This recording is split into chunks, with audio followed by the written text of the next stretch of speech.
So I will talk in the beginning a little bit about what I am doing, um, um, just to know how an example of a person who chose to work in the public health field. Then I will talk a little bit about why we need to care about public health as dentists. So in these two sections of my talk, I just want you to know you can be uh, choose a career in public health and to be a public health dentist, or you can be whatever you want, an orthodontist, a periodontist, a general practitioners, but on the side you care about the health of the people and the health of the public, not only the one-to-one individual care model that we are accustomed to in dentistry. We receive this patient at the clinic and we give him or her the care that they need. That's great. That's important. Don't misunderstand me. That's very important. And we need that. But we also want to expand our horizon to care also for the health and oral health for the public. Because if we dentists do not do that, who will do that? Who will take the lead of oral health for the populations if we don't do that? So I will start by talking about what I'm doing. Okay. So um this is the main part of my university, Al-Quds University. And Al-Quds University is located in the eastern southern areas of the old city. If you know or read about Jerusalem, the old city, But I where know it that. has, okay, uh, where it had the most sacred places for Muslim Christianity and also to other to Judaism also. They have it in Jerusalem, the old city, and it has in Masjid al-Aqsa, which is one of the most sacred three mosques for Islam. It is here in the old city. We are in the southern eastern area of Jerusalem. However, we are separated from the old city by a separating wall. This is our university, and you can see the separating wall, which reaches to 6 meters in some areas that separate Al-Quds University from accessing the old city. We also, as a university, maybe one of the universities that we usually get unfriendly visits from the Israeli army, maybe like every 2 to 3 weeks, we get some raids from them. So our students have like extra challenges, in addition to the challenges that they already face. Al-Quds University was established in 1971 and it grew up to have 13 colleges from all covering all different disciplines: medicine, dentistry, pharmacy, public health, health professions, engineering, education, humanities, social sciences. And it has about 12,000 students, and it's considered one of the three top and biggest universities in Palestine, both in Gaza and West Bank. And this year it was the first in the QS ranking. For me, I have my Bachelor of Dentistry from University of Jordan in Amman. Then I had a Master of Public Health from UMass University in Amherst in the United States. Then I got my PhD in oral sciences with major in dental public health from University of Iowa. I also got the American or completed the American Board of Dental Public Health from the American Association of Public Health Dentistry. And in the US, they have the dental public health, it's considered as a specialty as orthodontic, periodontic, and surgery. So you will have a board and you will be diplomat of this specialty. My main role is the Associate Professor of Dental Public Health at Al-Quds University. I teach preventive dentistry. I teach community dentistry. I teach evidence-based dentistry. I teach also research methodology. I supervise maybe the most important oral health programs in Palestine. I have many partners, local partners, global partners, and also governmental partners, Ministry of Education, Ministry of Health, the Palestinian Dental Association, the Palestinian Medical Relief Fund, and all other stakeholders that we work with to implement outreach activities. And that was the peak before the COVID. After the COVID, as everyone knows, things got complicated to get access to schools and to get access to movement. So, but we maybe the activities got a little bit limited, but we still work in outreach and in needy areas to promote oral health and also to offer preventive and therapeutic treatment. And because our program in Iowa prepared us very well in research, there was a big focus in research in our program. So I was qualified to be the Dean of Scientific Research at a university level, not on my college level, but at a university level. So a dentist was the Dean of Scientific Research, and it was the first time, I think, in Palestine to have a dentist to be the Dean of Scientific Research. And as you see, I got the position in 2017 here. And as you see, the production of research got steadily high. It's not because of me, it's because of our great researchers, but I worked in facilitation of this, of their work, and I'm happy that we could achieve this progress. And one of the most important things that I did was empowering women in research at my university college. 50%, 44% of our production was led by women researchers. But this also, we came with challenges because female scientists, especially in our occupied territories, face big challenges. And this correspondence in Nature that I encourage you to read about what is it like to be a female scientist in Palestine. But I'm very happy about the researchers in my institution and in Palestine and how they lead the research in our university. At a national level, I am the co-chair of Organization for Women in Science, or OSD, or WSD, and we are co-chairing the Palestinian chapter, and we work to empower women at a national level to lead research in their institutions. But my main focus is students.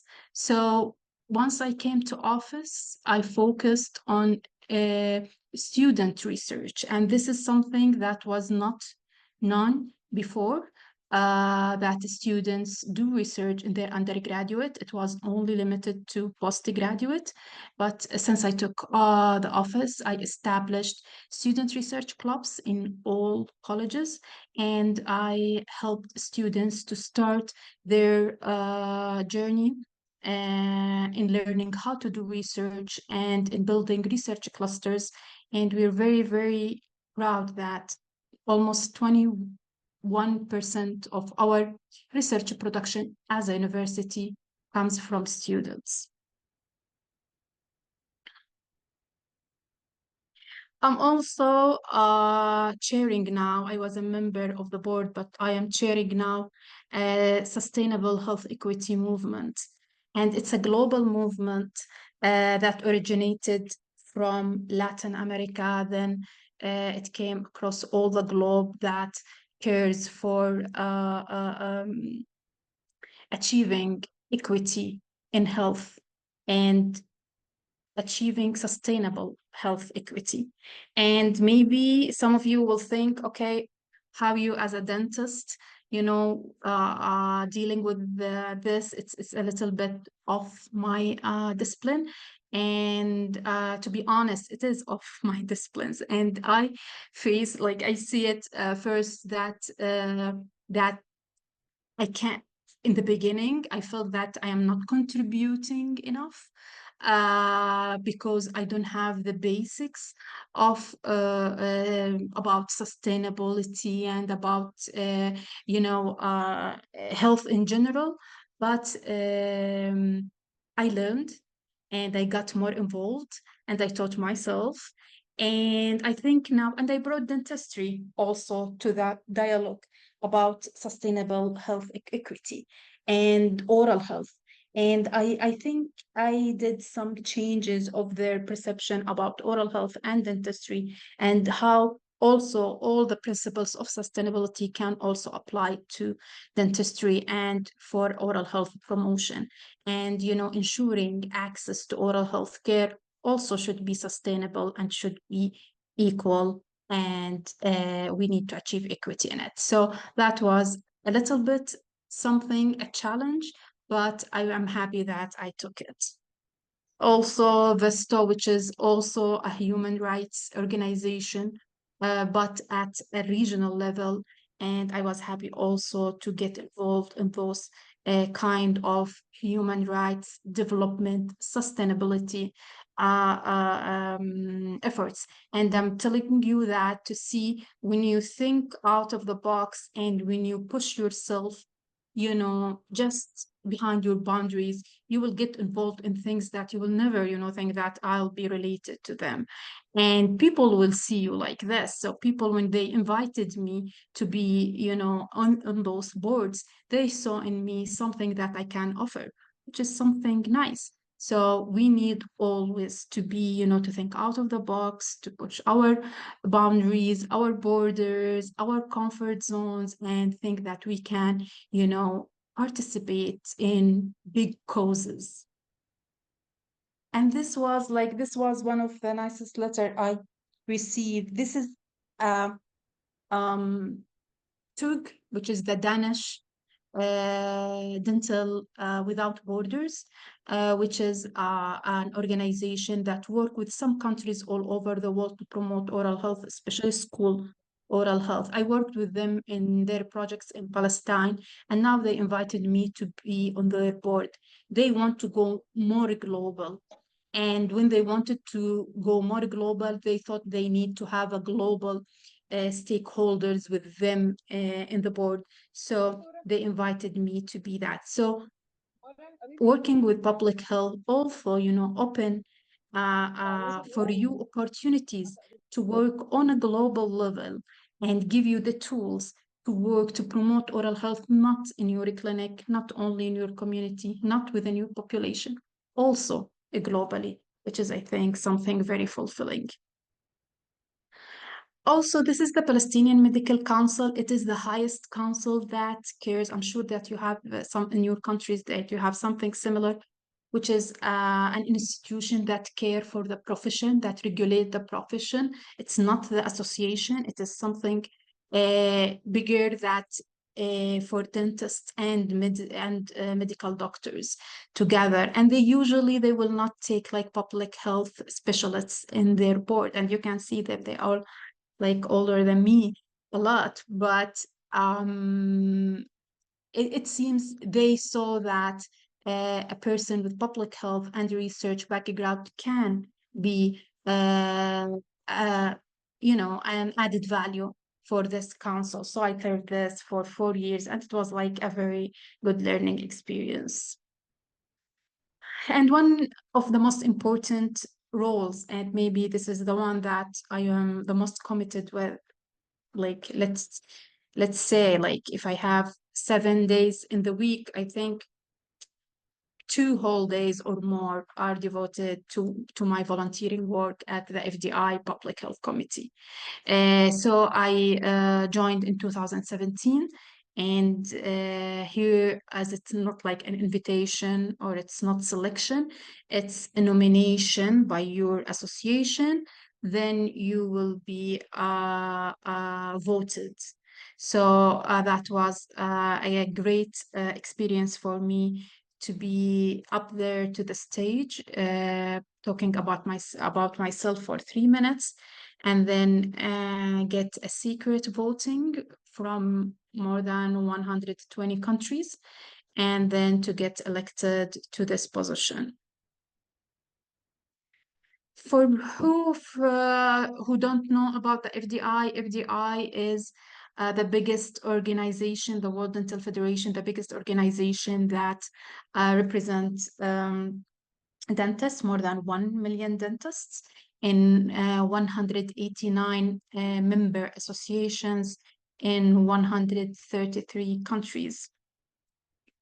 The FDI use the tools of knowledge transfer, advocacy, and capacity building to promote oral health globally.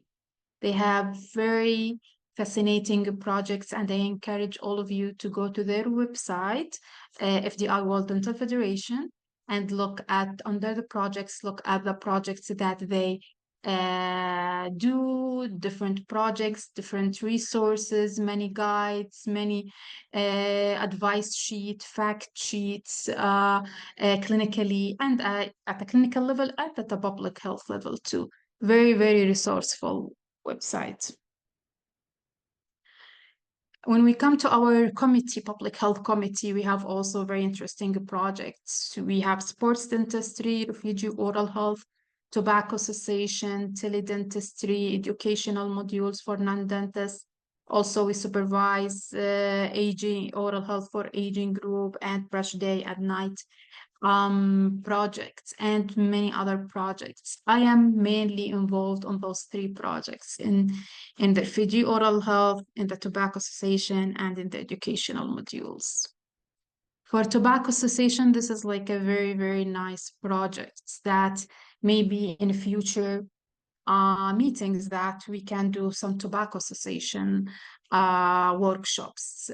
So the main goal for this project is to train dentists on how to deliver brief advice in their dental clinics to their patients to quit smoking. And they use the 5 A's, the 5 R's technique, which is an evidence-based technique that helps hundreds of patients to quit smoking.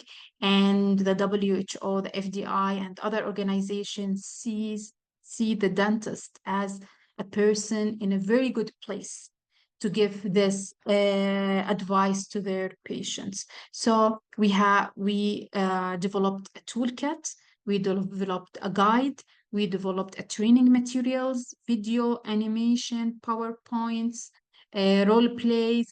We developed all that, and we started to train different groups.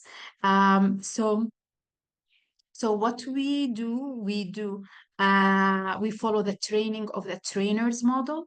So we go to a regional conferences. We get the oral health champions from different countries, train them on how to deliver the tobacco cessation brief advice, which is 3 to 5 minutes in their clinics. And those oral health and we give them all the materials.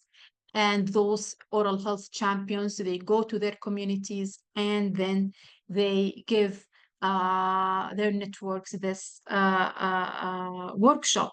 In some of the occasions, we also give money, like 1,000 euro, also to help those groups to do the logistics, the print materials, some snacks, things like that, to conduct this tobacco cessation.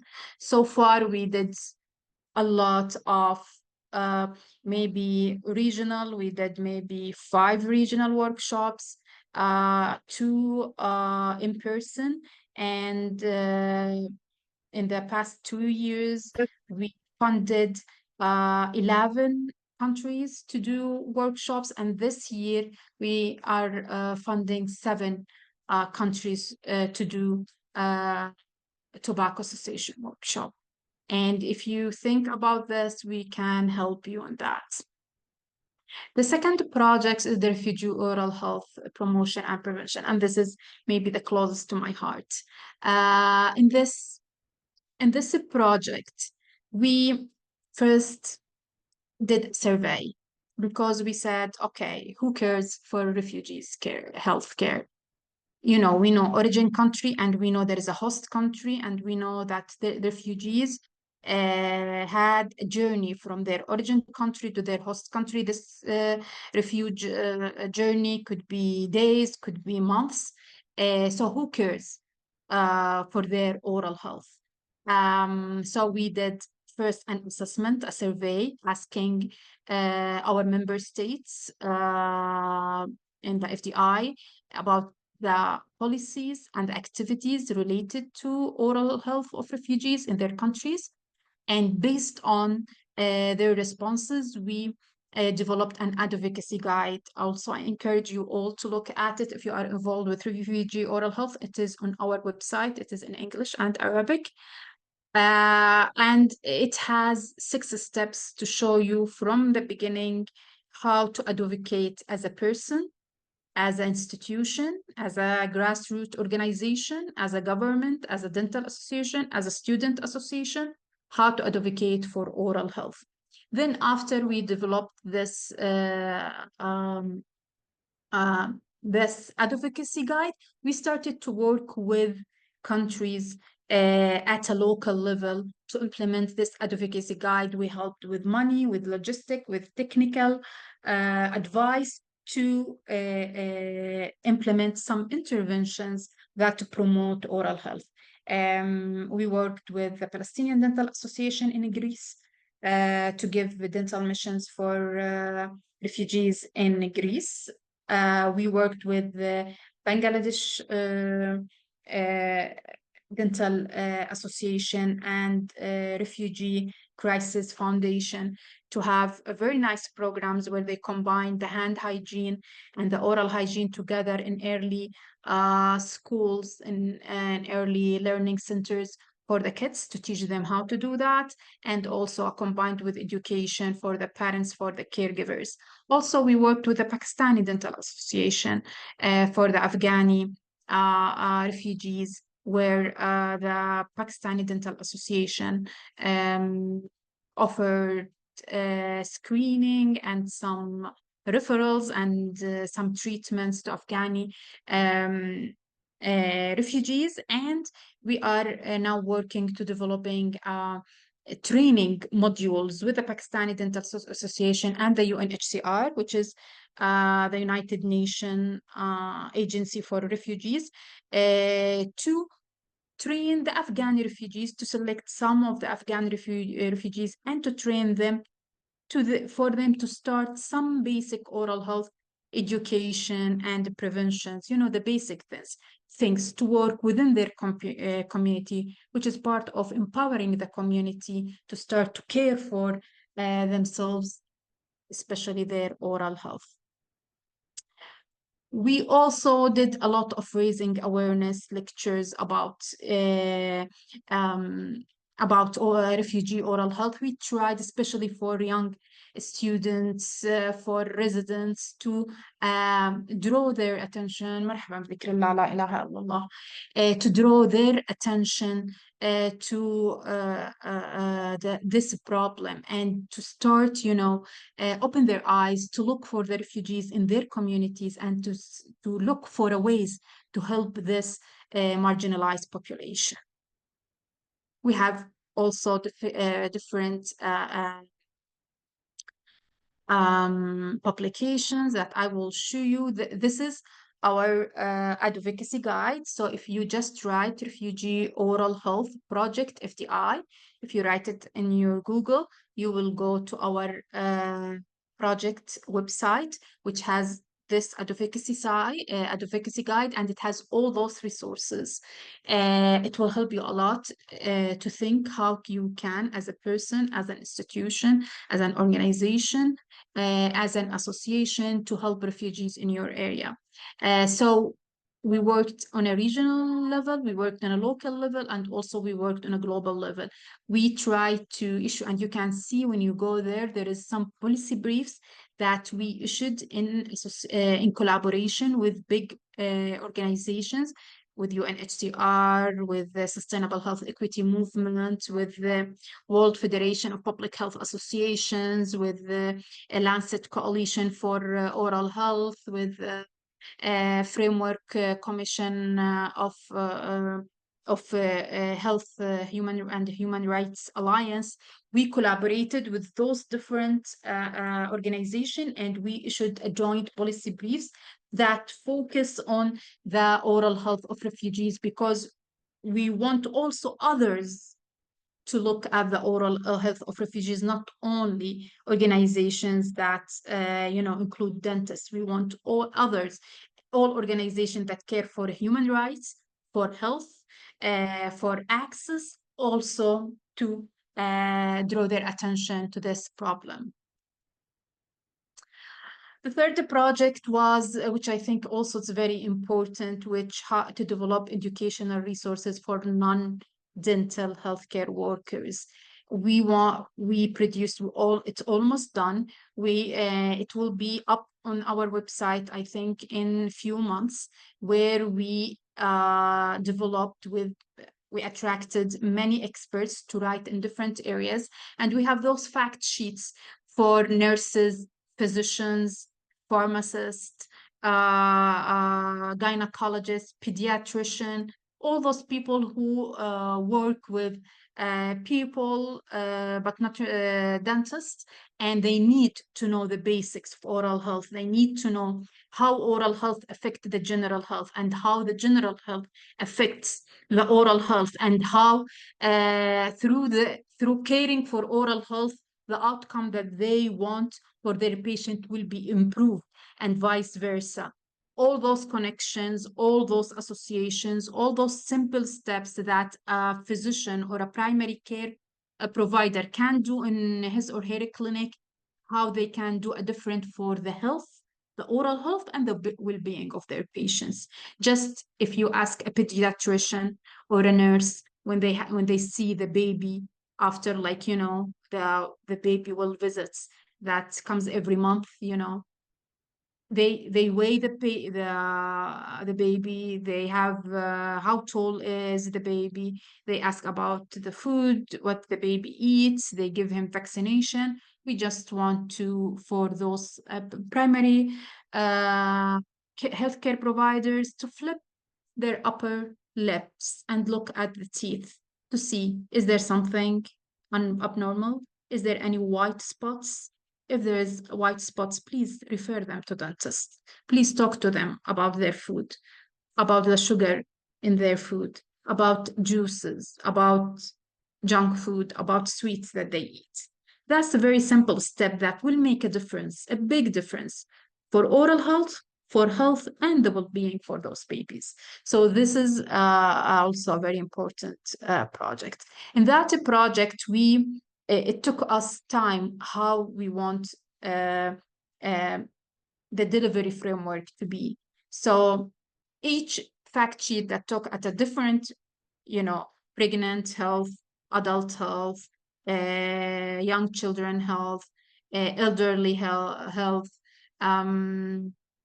oral lesions, systemic diseases, all those fact sheets follow this framework, that the primary care need to ask some questions, and we will tell them or her what to ask. They need to look for some symptoms. They need to open the mouth. They need to look to the mucosa, to the lips, to the teeth of that patient. Then decide what to do and act on this decision and then document in a connected, hopefully to have a connected file system that has all the information and the referrals. So this is the oral, and this is an evidence-based one from this publication that tested this, its effectiveness. Also, we in FDI have many policy statements, and one of our jobs as FDI is releasing policy statements, and we have many of them about access to care and about displaced persons, vulnerable persons, marginalized persons, and general public access to care. Also, I worked with my colleagues at the World Oral Health Day, and I'm sure that I know that in Pakistan and in other countries in the region, they celebrate this day. And I saw this, where we at Palestine and in Pakistan, I think in the same year, we both won. The Pakistani Dental Association of Dental Students won the most original activity, and the Palestinian won the best social media campaign. And I encourage all of you in all your association to stay and to continue celebrating this important day, that we use it for promotion, education, advocacy, and also offering sometimes treatment, preventions, and other modalities. Also, we use like different media.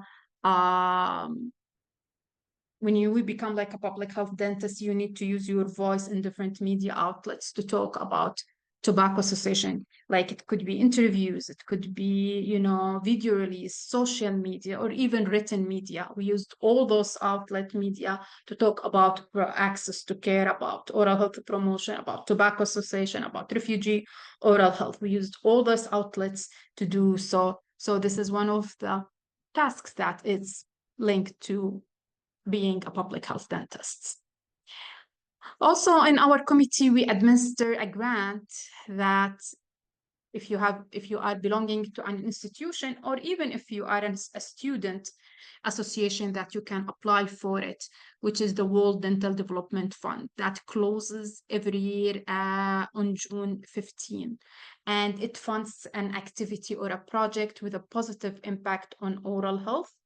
And it comes about 10,000 Swiss franc. And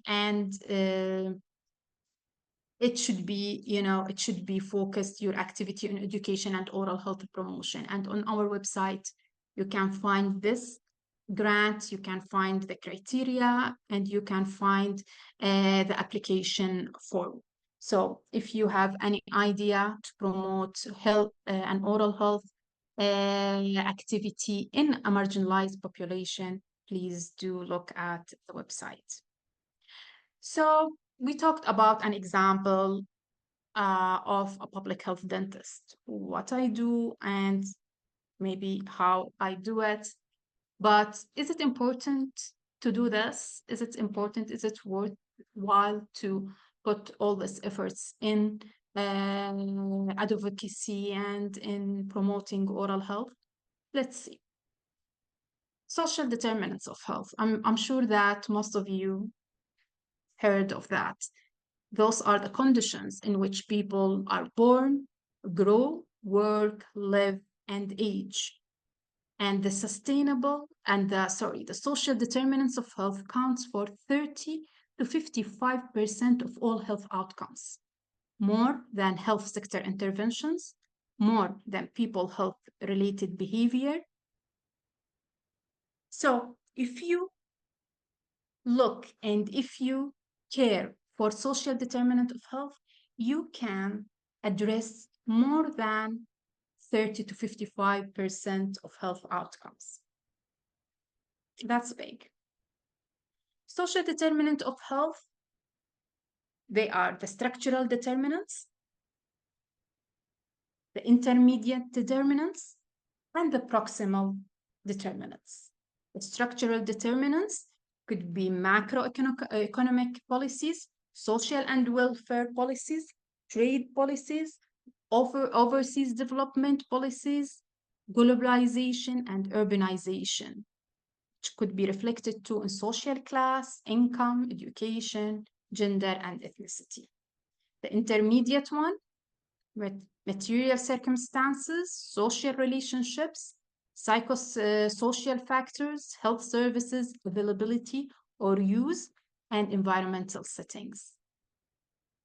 Proximal determinants, diet, alcohol consumption, tobacco use, physical, hygiene, more proximal, inflammatory, infection, immune response. All of those affect oral health and other non-communicable diseases.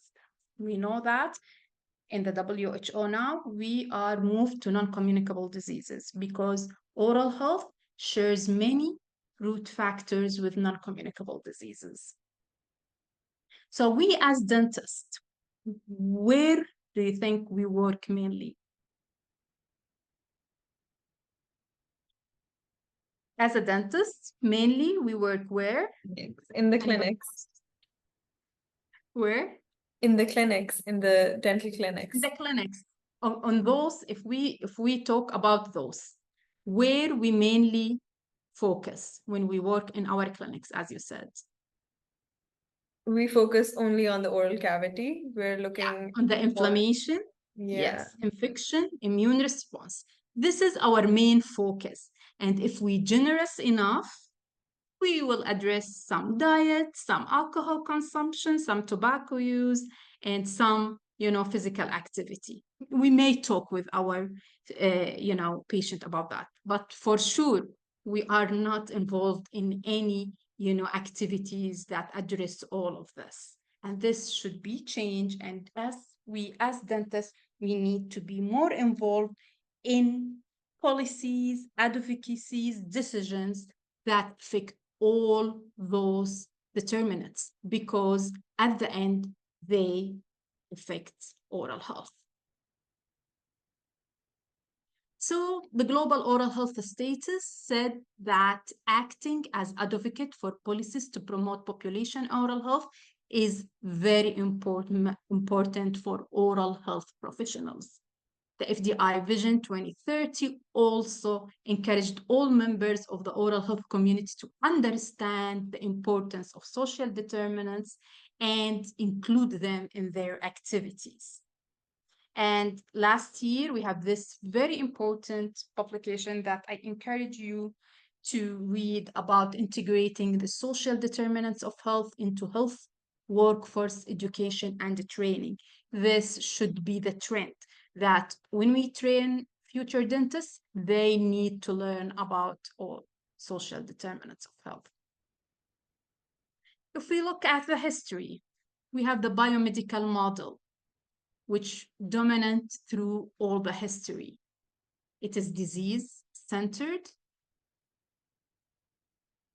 and it is dentist-centered. Then came the person-centered care model, just in the beginning of the 2000s.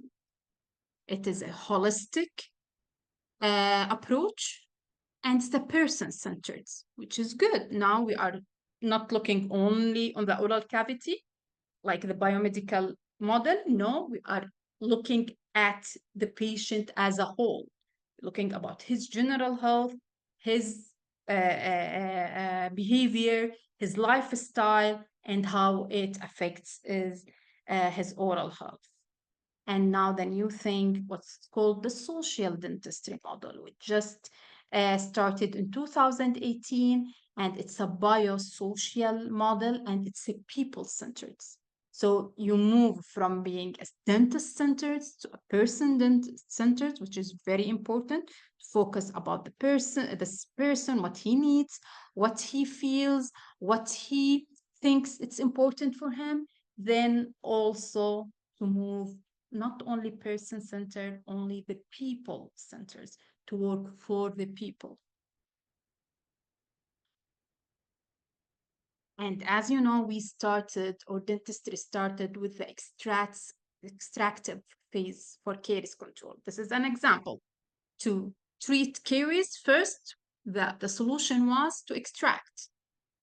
Then they moved to the restorative. phase. Okay, we can wait, not to extract, we can restore this tooth. Then they move to the preventive. Let's not wait until we need to restore. Why not to preventive, to prevent the disease from its beginning? And then it progressed that not only to care about the dental caries, also to attach this disease, which is the dental caries, with other factors related with systemic diseases like heart, uh, diabetes, obesity, cancers, cardiovascular, all this. With the factor unhealthy diet, stress, lack of control, poor hygiene, lack of exercise, alcohol, all those factors are related to, prevent the dental caries, oral diseases, and also other morbidities. So now we are thinking more widely. But how is the educational system now?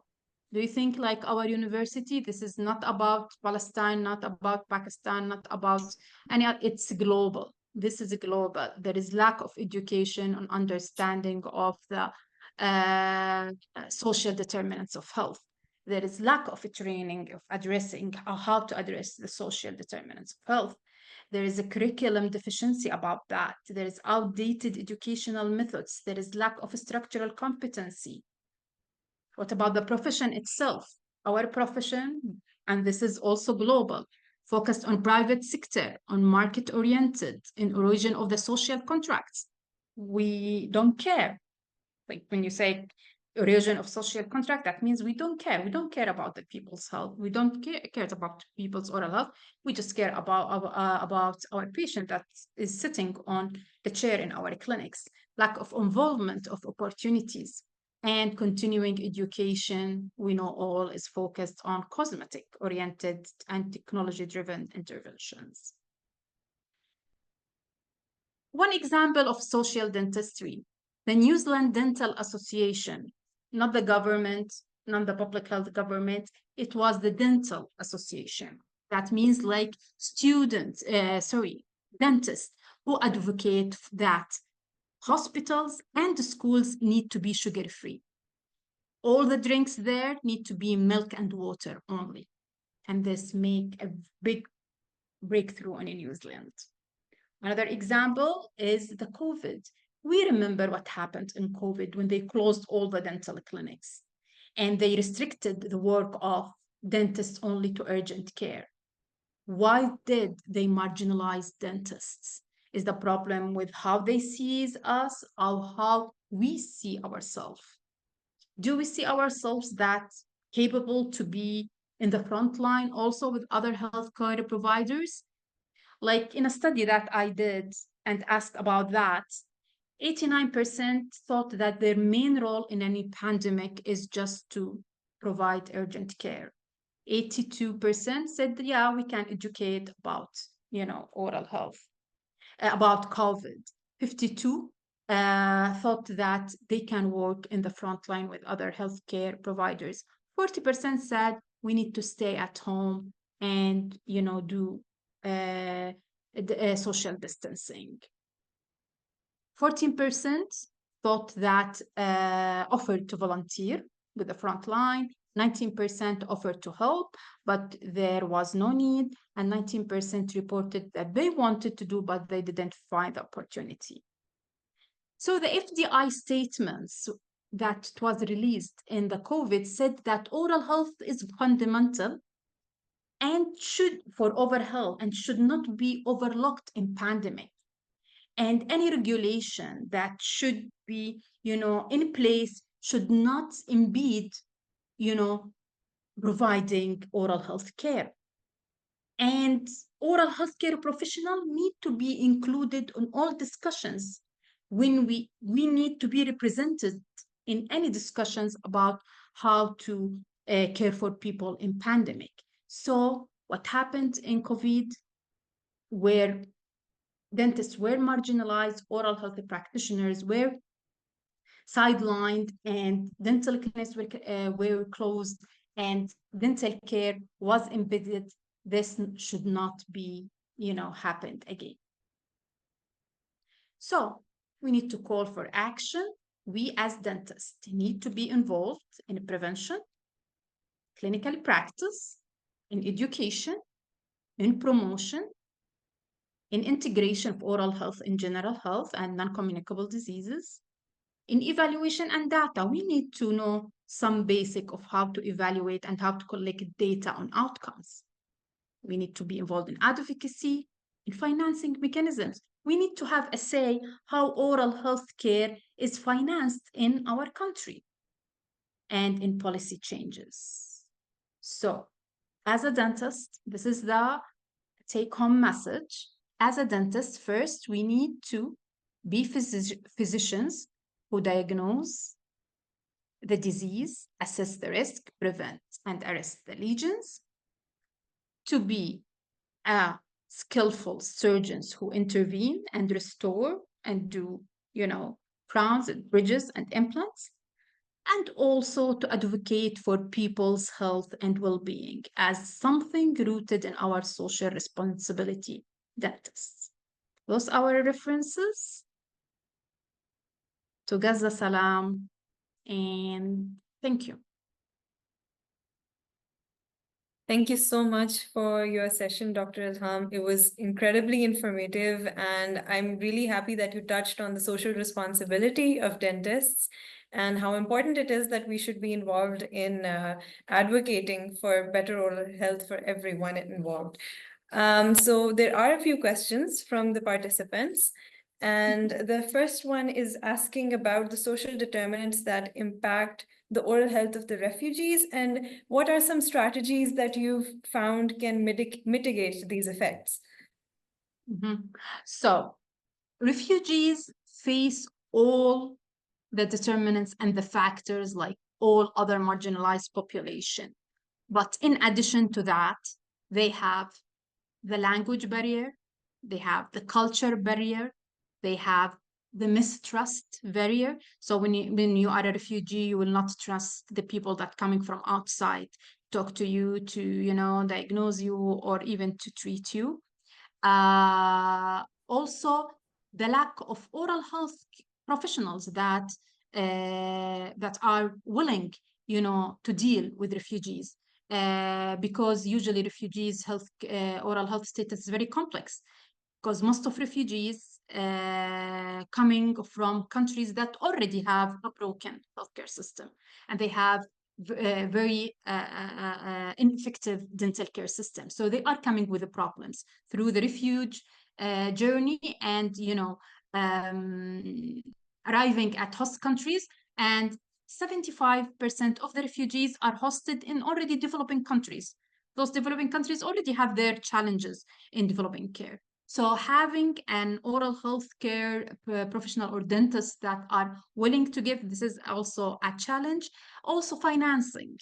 So we know that those countries also, have challenges in financing their citizens' dental care. So what about refugee? So all those extra burden, comes in addition to the barriers that we know, personal barriers, community barriers of accessing care. So the main two strategies is to include oral health care, to start working to including oral health in primary care packages. So whenever you have any primary care package, there should be oral health in it. And this should be extended to refugee within the I forget now, it is what we call it, the universal health coverage. So all countries signed that they will do the universal health coverage, and they are committed to that. We know we need to advocate now not to forget refugees to be included in the universal health coverage, and their treatment and their care should be included in the primary packages that are provided by international organization and by host countries. And also another one is to have an obligatory screening, because when we did our survey, we found only 5% of the countries that we surveyed that they have screening for oral health. they screen for all diseases when they first the refugee arrive. They screen them for all health conditions, but not for oral health. So oral health should be included also in the screening in the primary packages and in the universal health coverage. Thank you. That does make a lot of sense, Dr. Elham. So the second question is that if I talk about APDSA as well, a lot of our students and a lot of dentists conduct a lot of community outreach activities, which do involve screening. Some of them do involve treatment.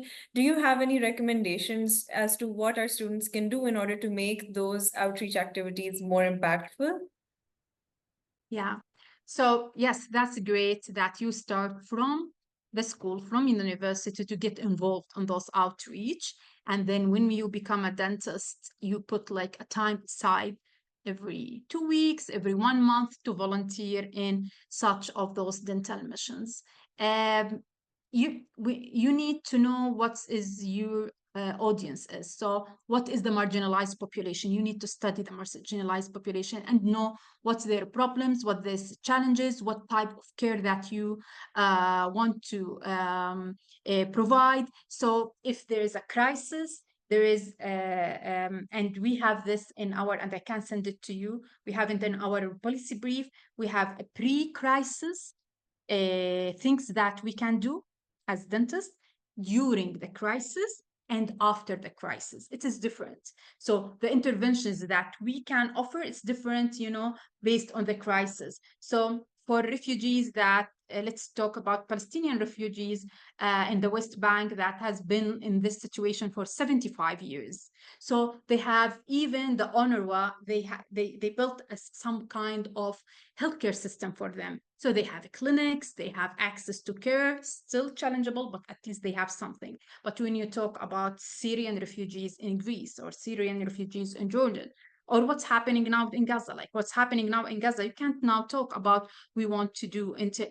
If you are now in Gaza, you need to talk about stabilizing the disease, providing some toothbrushes, giving some mental health support, those things. So it is different about what marginalized population that you work on.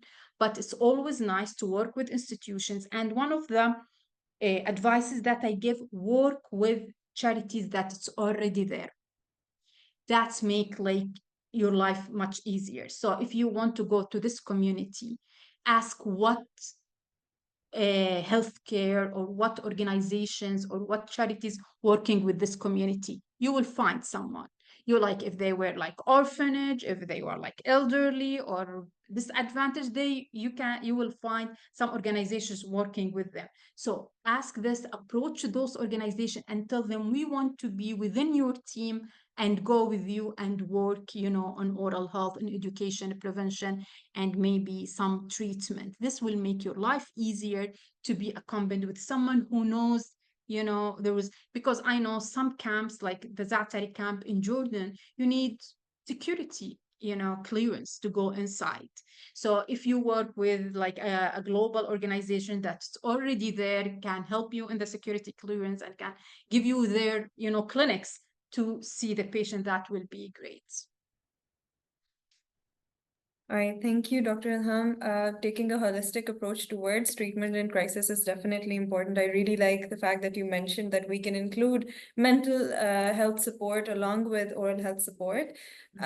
So I did want to thank you on behalf of APDSA as well, because we used the FDI toolkit for World Oral Health Day. We made different flyers for oral health awareness, and we had the translations in Urdu available on your website already. And that was very useful, and it was a huge success here in Pakistan. One of our liaison officers conducted that activity. She went to a hospital, and then they campaigned, volunteers campaigned, and they raised awareness about oral health amongst all of the general population there. And we're very grateful to you for taking out time today as well. It was a lovely session, incredibly engaging. And, we are sending all of the love and support here from Pakistan. Thank you. Thank you very much. Thank you for joining, and thank you for the great discussion. Thank you. Thank you, Dr. Elham. Thank you. Bye.